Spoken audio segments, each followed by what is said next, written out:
بسم اللہ الرحمن الرحیم۔ شروع اللہ کے نام سے جو بڑا مہربان اور نہایت رحم کرنے والا ہے۔ السلام علیکم ورحمۃ اللہ وبرکاتہ۔ ناظرین اکرام، قرآن پاک کی بہت ہی پیاری سورت جو بندہ روزانہ کسی بھی پریشانی کے لیے پڑھتا ہے، چاہے وہ بیماری ہو، رزق کی پریشانی ہو یا کاروبار کی پریشانی، حتیٰ کہ جس مقصد کے لیے پڑھتا ہے وہ مقصد انشاءاللہ پورا کیا جاتا ہے۔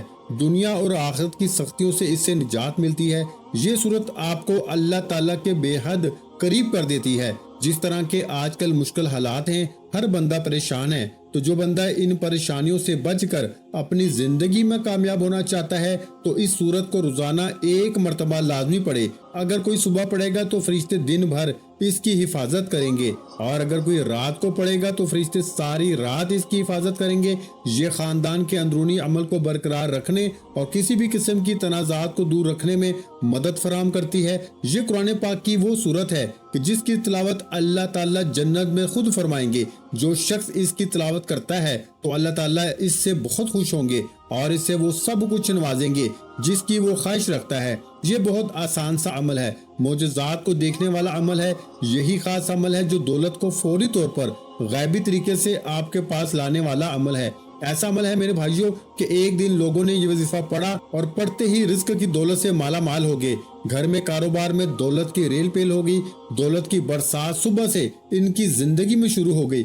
دولت کی طوفانی بارش برس رہی ہے۔ پورا دن کسی بھی وقت یہ وظیفہ پڑھ کے صبح دیکھنا چاہتے ہو تو 5 منٹ کا یہ عمل کر کے آپ لوگ دیکھ لینا۔ تقدیر کے اگر بند تالے نہ کھل جائیں تو پھر مجھے کہنا۔ تقدیر میرے بھائیوں ایسے طریقے سے کھلے گی کہ آپ لوگ خود مجھے کہو گے کہ ہمارا یہ مسئلہ پیسوں کا تھا، رشتوں کا تھا، تکالیف کا تھا، گھریلو جھگڑوں کا تھا، یا اس کے علاوہ چاہے جو بھی مسئلہ تھا وہ حل ہو گیا ہے۔ انشاءاللہ آج کا یہ عمل بہت ہی طاقتور ہے۔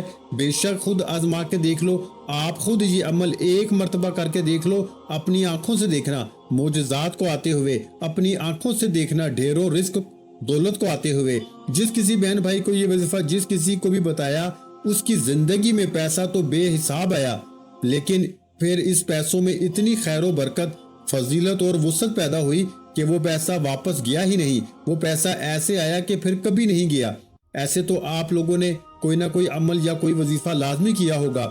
آپ کو پیسے ملے ہوں گے یا نہیں، میں یہ نہیں کہہ رہا کہ نہیں ملے ہوں گے۔ آپ نے محنت اور کامل یقین سے کیا ہوگا تو آپ کو لازمی پیسے ملے ہوں گے، لیکن پھر کچھ وقت کے بعد، جیسے ہفتہ یا مہینے بعد یا 2 مہینے بعد ختم ہو گئے ہوں گے۔ تو یہ وہ وظیفہ ہے کہ پیسہ اگر ایک مرتبہ آپ کے پاس آ جائے گا تو پھر جانے کا نام ہی نہیں لے گا۔ اس پیسے میں انشاءاللہ خوب برکت اور عافیت ہوگی۔ پیسوں کو آپ سے محبت ہو جائے گی۔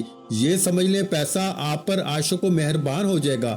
دولت کا اور پیسوں کا یہ بادشاہ عمل ہے، یہ بادشاہ وظیفہ ہے اپنی زندگی میں۔ جو بہن بھائی کہتے ہیں کہ ہمیں ڈھیروں پیسہ چاہیے، غیبی مال و دولت چاہیے، فوری ڈھیروں رزق چاہیے، وہ کہتے ہیں کہ اگر تو ہم صبح کو یہ وظیفہ پڑھیں تو پھر شام کو رزق مل جائے، رات کو پڑھیں تو صبح سے پہلے ہی مل جائے۔ تو یہ وظیفہ آج ان تمام بہن بھائیوں کے لیے ہے جو ہمیشہ ایک شکایت کرتے ہیں کہ ہماری مالی پریشانی ختم نہیں ہو رہی، مالی مشکلات ختم ہونے کا نام ہی نہیں لے رہی۔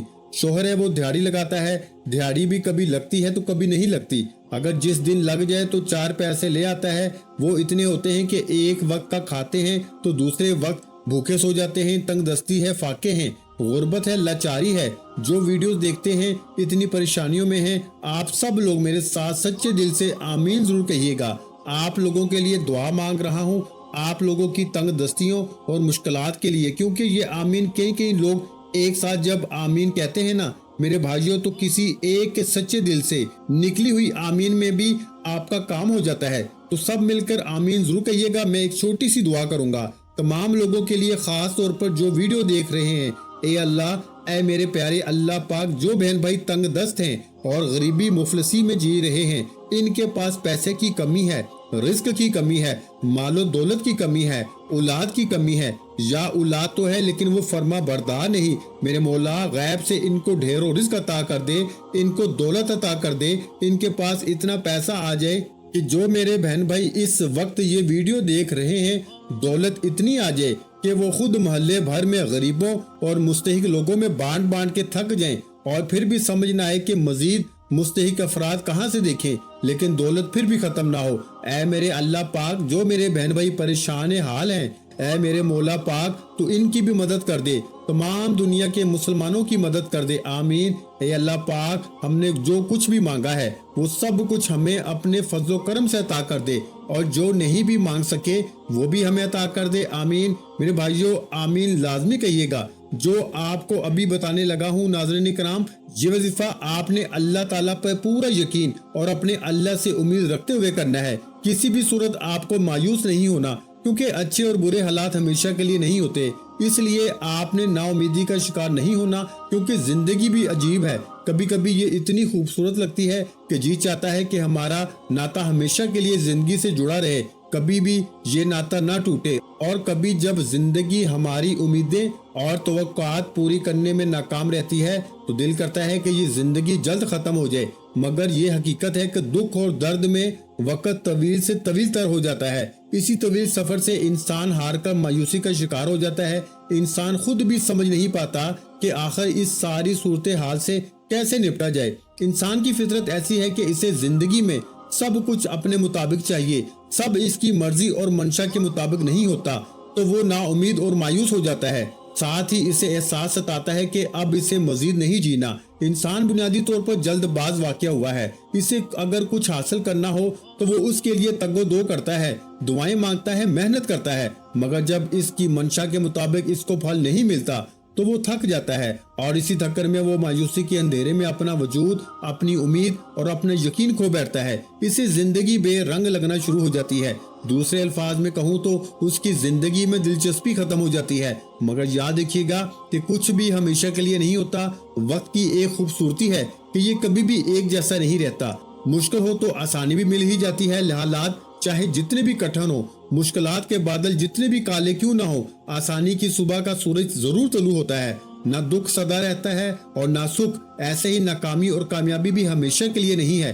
اس لیے سب سے اہم بات یہ کہ انسان کو کبھی بھی مایوس نہیں ہونا چاہیے، بلکہ مشکلات کے آنے پر مایوسی کے اندھیروں میں بھی امید اور یقین کا چراغ جلاتے رہنا چاہیے، کیونکہ میرے بھائیوں اگر انسان مایوسی کے اندھیرے میں امید کا چراغ جلاتا ہے تو اس کی روشنی انسان کے وجود کو منور کر دیتی ہے۔ اس روشنی سے انسان باطنی اور ظاہری طریقے سے مزید مضبوط ہو جاتا ہے۔ وہ سمجھ جاتا ہے کہ یہ ناکامیاں اور مشکل وقت سب عارضی ہے۔ وہ اس حقیقت سے آشنا ہو جاتا ہے کہ یہ زوال، یہ مشکلات سب انسان کی ہمت کو جانچنے کے لیے قدرت نے پیمانے بنائے ہوئے ہیں، کیونکہ یہ بھی حقیقت ہے کہ انسان اپنی فتح اور کامیابی سے اتنا مضبوط نہیں ہوتا جتنا وہ اپنے زوال اور ناکامی سے مضبوط ہوتا ہے۔ تو میرے بھائیوں، حقیقت میں مشکل اور ناگزیر حالات میں انسان کو اپنی خود کی پہچان ہوتی ہے، اور اسی عمل میں اسے اپنے وجود کا ادراک ہوتا ہے۔ انسان اپنی چھپی ہوئی خوبیوں کو جانچنے کے لیے مزید مضبوط ہو جاتا ہے۔ اسے اپنے سے وابستہ رشتوں کی پہچان بھی ہوتی جاتی ہے۔ وہ آسانی سے جان لیتا ہے کہ کون اس کے ساتھ مخلص ہے اور کون نہیں۔ انسان کے لیے مشکل وقت گزارنا بہت مشکل ہوتا ہے، اور اس وقت کو مزید مشکل انسان کے لیے اپنے منفی خیالات بناتے ہیں۔ انسان حقیقت میں اپنے خیالات کے ذریعے ہی یرغمال بن جاتا ہے، اور وہ سمجھتا ہے کہ وہ زندگی کی دوڑ سے باہر ہو گیا ہے، اس کے دیگر ساتھی بہت آگے نکل چکے ہیں اور وہ سب سے پیچھے اور سب کچھ ہار گیا ہے۔ منفی خیالات صورتحال کو مزید پیچیدہ کر دیتے ہیں اور انسان کی سوچ کو مزید الجھا دیتے ہیں۔ اس لیے اگر مشکل حالات آ جائے میرے بھائیوں تو سب سے پہلے اپنے خیالات کو مثبت رکھیں۔ یہی کوشش کرنی چاہیے کہ جو کچھ زندگی میں بہتر حاصل کیا اس کو یاد رکھا جائے، تاکہ یہ محسوس کیا جا سکے کہ زندگی آپ پر کتنی مہربان رہی ہے، اور اسی سوچ سے امید پیدا ہوگی کہ اس بار بھی زندگی مہربانی ہی کرے گی۔ ساتھ میں یہ سوچ بھی مضبوط رکھنی چاہیے کہ ہر طوفان آپ کی زندگی کو تباہ کرنے کے لیے نہیں آتا، کچھ طوفان آپ کے راستے صاف کرنے کے لیے بھی آتے ہیں۔ امید کے ساتھ ساتھ یقین بھی ہونا چاہیے کہ جس رب نے اس دنیا میں بھیجا ہے وہ کبھی بھی ہم سے غافل نہیں ہوتا۔ رب نے قرآن میں بھی انسان سے کچھ وعدے کیے ہیں، اور بے شک اس کے سب وعدے سچے ہیں۔ قرآن پاک میں ہے کہ ہر مشکل کے بعد آسانی ہے، پھر فرمایا کہ انسان کی ہمت سے زیادہ اس پر بوجھ نہیں ڈالا جاتا۔ اس لیے انسان جب امید اور یقین کا دامن تھام لیتا ہے تو یہ احساس اس کے وجود میں گھر جاتا ہے کہ امید اور یقین ہی وہ واحد سہارے ہیں جن کے ذریعے وہ اپنے مشکل اور ناپسندیدہ حالات سے مقابلہ کر سکتا ہے۔ حقیقت میں امید اور یقین کا چراغ بہت ہی خوبصورت اور قیمتی چیز ہے۔ یقین جانے یہ چراغ ایسا ہے کہ جو کسی بھی مردہ وجود اور بے جان خواہشات کے اندر ایک نئی روح پھونک دیتا ہے۔ اس چراغ کی روشنی اتنی خوبصورت اور معطر ہے کہ انسان اس کی خوشبو سے خود کو پرنور محسوس کرتا ہے، کیونکہ اس کی روشنی اپنے اندر ایک خاص جادوئی طاقت رکھتی ہے، اور اسی جادوئی طاقت کے ذریعے انسان کی سب سے مایوسی اور پریشانی ختم ہو جاتی ہے۔ اس لیے میرے بھائیوں، مشکل حالات کو اپنے رویے سے مشکل ترین نہ بنائیں، بلکہ امید اور یقین کو تھام کے رکھیں گے تو ہر مشکل سفر بآسانی سے گزر جائے گا، کیونکہ قرآن پاک میں ارشاد ہوا ہے، ترجمہ: تم فرماؤ اے میرے وہ بندو جنہوں نے اپنی جانوں پر زیادتی کی، اللہ کی رحمت سے نا امید نہ ہو، بے شک اللہ سب گناہ بخش دیتا ہے، بے شک وہی بخشنے والا مہربان ہے۔ اس میں اللہ تعالیٰ نے بندوں پر اپنی کامل رحمت، فضل اور احسان کا بیان فرمایا ہے۔ چنانچہ ارشاد فرمایا کہ اے حبیب صلی اللہ علیہ وآلہ وسلم، آپ فرما دیں کہ اللہ تعالیٰ ارشاد فرماتا ہے، اے میرے وہ بندو جنہوں نے کفر اور گناہوں میں مبتلا ہو کر اپنی جانوں پر زیادتی کی، تم اللہ تعالیٰ کی رحمت سے مایوس نہ ہونا اور یہ خیال نہ کرنا کہ ایمان قبول کر لینے کے بعد سابقہ کفر و شرک پر تمہارا حساب کتاب ہوگا۔ بے شک اللہ تعالیٰ اس کے سب گناہ بخش دیتا ہے جو اپنے کفر سے باز آئے اور اپنے گناہوں سے سچی توبہ کر لے، بے شک وہی گناہوں پہ پردہ ڈال کر بخشنے والا اور مصیبتوں کو دور کر کے مہربانی فرمانے والا ہے۔ اس آیت کے شان نزول کے بارے میں متعدد روایات ہیں، ان میں سے ایک یہ بھی ہے، حضرت عبداللہ بن عباس رضی اللہ تعالیٰ عنہ فرماتے ہیں کہ مشرکوں کے کچھ آدمیوں نے بارہا قتل و زنا کا ارتکاب کیا تھا۔ یہ لوگ نبی کریم صلی اللہ علیہ وآلہ وسلم کی بارگاہ میں حاضر ہوئے اور کہنے لگے کہ جو کچھ آپ فرماتے ہیں وہ باتیں تو بہت اچھی ہیں، لیکن ہمیں یہ تو معلوم ہو جائے کہ کیا ہمارے اتنے سارے گناہوں کا کفارہ ہو سکتا ہے۔ اس پر یہ آیت نازل ہوئی، اور وہ جو اللہ کے ساتھ کسی دوسرے معبود کی عبادت نہیں کرتے اور اس جان کو ناحق قتل نہیں کرتے جسے اللہ نے حرام فرمایا ہے، اور بدکاری نہیں کرتے، اور یہ آیت نازل ہوئی۔ ترجمہ: تم فرماؤ اے میرے وہ بندو جنہوں نے اپنی جانوں پر زیادتی کی، اللہ کی رحمت سے مایوس نہ ہونا۔ اس لیے ہمیں اللہ تعالیٰ کی رحمت اور مغفرت سے مایوس نہیں ہونا چاہیے۔ اس آیت سے معلوم ہوا کہ بندے سے اگرچہ بڑے بڑے اور بے شمار گناہ صادر ہوئے ہوں، لیکن اسے اللہ تعالیٰ کی رحمت اور مغفرت سے مایوس نہیں ہونا چاہیے، کیونکہ اللہ تعالیٰ کی رحمت بے انتہا وسیع ہے، اور اس کی بارگاہ میں توبہ کی قبولیت کا دروازہ تب تک کھلا ہے جب تک بندہ اپنی موت کے وقت غرغرہ کی حالت میں نہیں پہنچ جاتا۔ اس وقت سے پہلے بندہ جب بھی اللہ تعالیٰ کی بارگاہ میں اپنے گناہوں سے سچی توبہ کر لے گا تو اللہ تعالیٰ اپنے فضل و رحمت سے اس کی توبہ قبول کرتے ہوئے اس کے سب گناہ معاف فرما دیں گے۔ اللہ تعالیٰ کی رحمت اور مغفرت کی تو کیا ہی بات ہے۔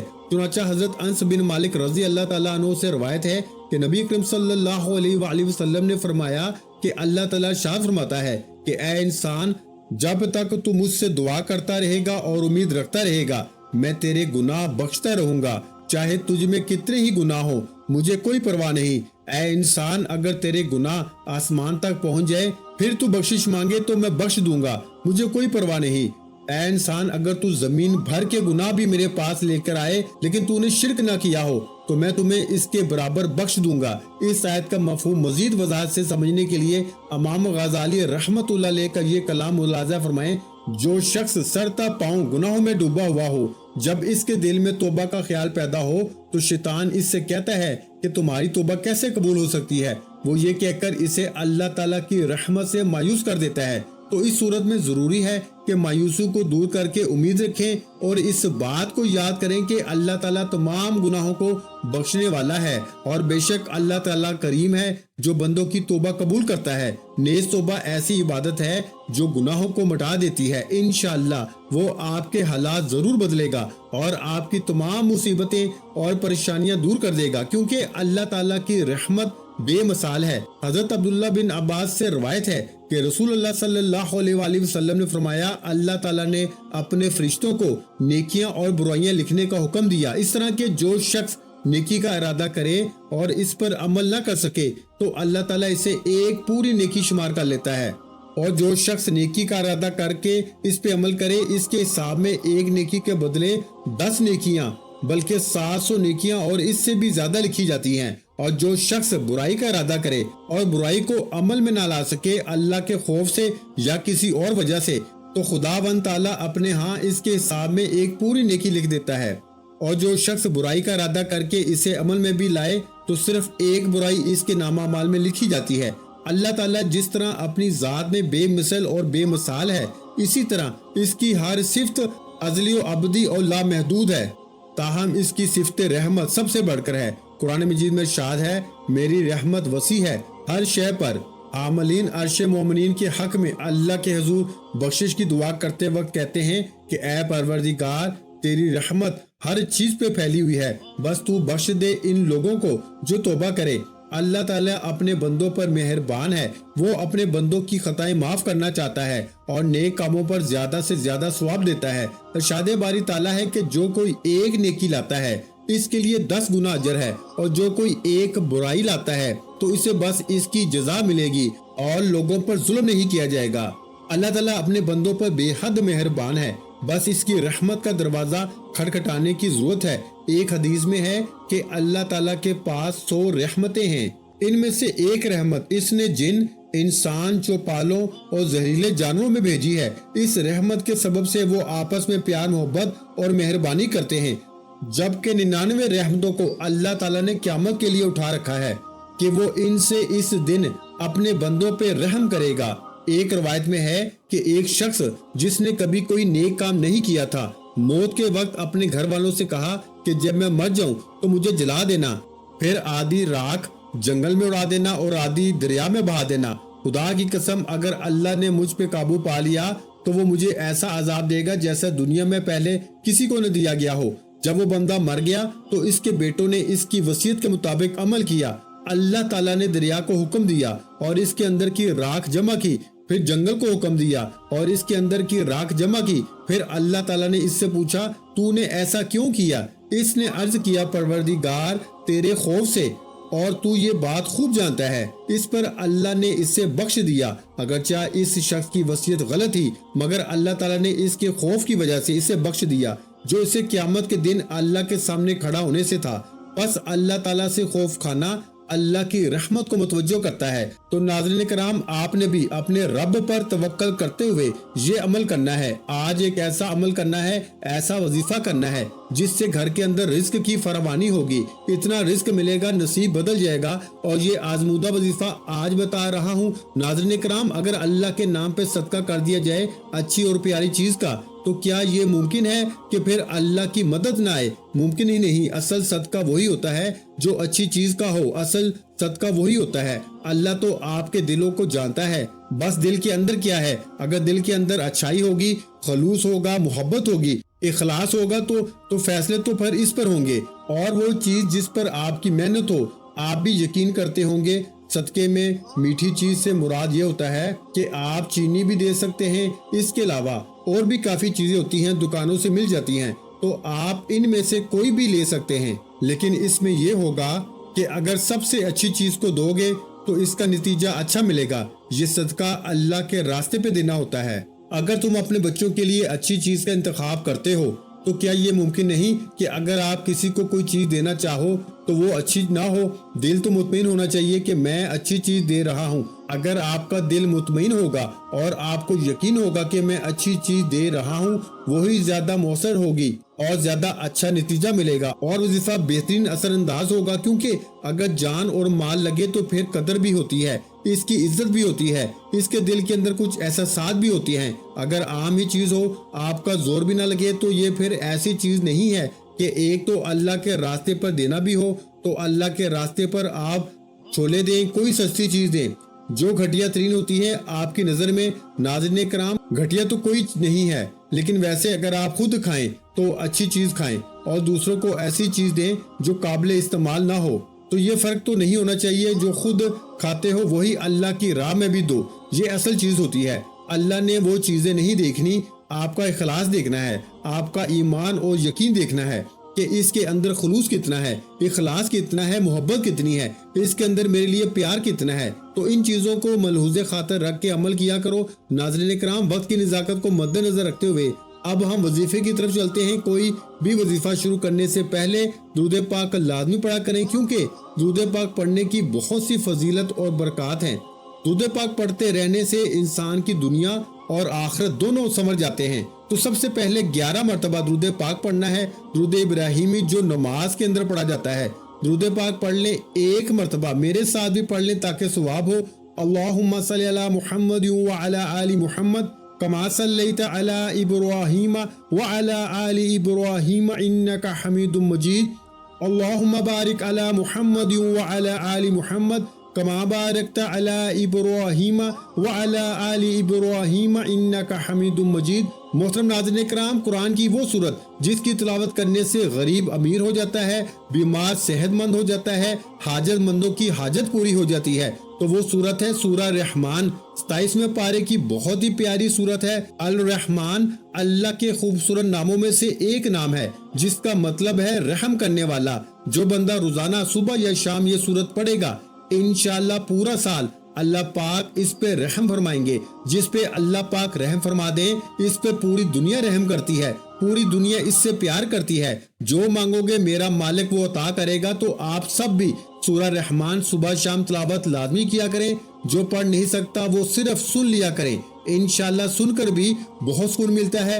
تو یہ عمل آپ نے کرنا ہے، دیکھنا کیسے اللہ تعالیٰ آپ کے نصیبوں کو کھول دے گا، آپ کے رزق کے بند دروازوں کو کھول دے گا۔ آپ کو اللہ پاک وہاں سے رزق عطا کرے گا جہاں سے آپ تصور بھی نہیں کر سکتے۔ قرآن کا فیصلہ ہے، اللہ پاک پھر جب رزق دینے پہ آتا ہے تو وہاں سے رزق ملتا ہے جہاں آپ گمان بھی نہیں کر سکتے، یہ قرآن کہتا ہے۔ تو اس لیے اللہ ایک طاقت کا نام ہے، پوری کائنات کا خالق، مالک اور رازق ہے۔ اللہ وہ ہے جس نے ہم سب کو بنایا ہے۔ یہ طاقت ہے میرے اللہ کی کہ آدم علیہ السلام سے لے کر کتنی کائنات کو بنایا، 18,000 مخلوقات ہیں اس کائنات میں، اور ساری مخلوقات میں سے سب سے افضل، سب سے اعلیٰ انسان ہے۔ شان رتبے کے لحاظ سے، عزت کے لحاظ سے اس کی قدر و قیمت ہے، اور اللہ کو سب سے زیادہ پیار اپنے اس بندے سے ہے۔ تو آپ کو بھی پیار ہونا چاہیے، آپ کو بھی محبت ہونی چاہیے، آپ کو بھی اپنے اللہ سے عشق ہونا چاہیے۔ دنیا میں ایک دوسرے سے لوگ کرتے ہیں، یہ جھوٹ ہے، اصل وہ ہے جس سے منزل ملتی ہے۔ اللہ رب العزت ہم سب کو عمل کی توفیق عطا فرمائے۔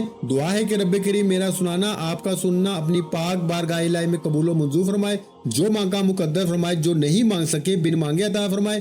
ویڈیو اچھی لگی ہو تو ویڈیو کو لائک کر دیں۔ مزید اسلامک وظائف سننے کے لیے ہمارے چینل کو لازمی سبسکرائب کر لیں، اور محترم ناظرین کرام، اپنے رزق میں برکت، وسعت اور کشادگی کے لیے اللہ کے 99 ناموں میں سے ایک نام کمنٹس میں ضرور لکھ دیا کریں۔ جزاک اللہ۔